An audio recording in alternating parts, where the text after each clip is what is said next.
వీకోటలో దాదాపు 20 లక్షల రూపాయలు విలువ చేసే ద్విచక్ర వాహనాలను స్వాధీనం చేసుకుని ఇద్దరు నిందితులను అదుపులోనికి తీసుకున్నారు పోలీసులు.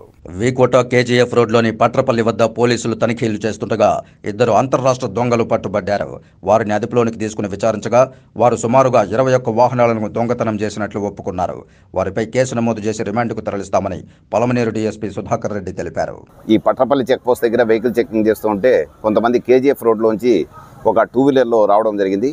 దీంట్లో ఈ 2 వీలర్ మీద మనకు వాళ్ళ మీద అనుమానం వచ్చి వాళ్ళను సెర్చ్ చేయగా దానికి వెహికల్కు సంబంధించి ఎలాంటి రికార్డ్స్ లేవు.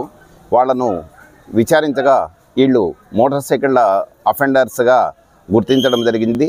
వీళ్ళు పేర్లు వచ్చేసి ఒకడొచ్చేసి ఈ కేజీఎఫ్ కాశంపల్ల చిన్న కుత్తూరుకు చెందిన కుమారు మరియు అలాగే బంగ్లాపూర్కు చెందిన పవన్ కుమార్. వీళ్ళిద్దరు ఒకతంది వీకోట ఒకతంది కర్ణాటక. వీళ్ళిద్దరు కూడా చాలా మన చుట్టుపక్కల జిల్లాలు రాష్ట్రాల్లోనే దొంగతనాలు చేసి మోటార్ సైకిళ్ళు దొంగతనాలు చేయడం అవన్నీ వీకోట్లో అమ్మడం చేస్తూ ఉండేవాళ్ళు.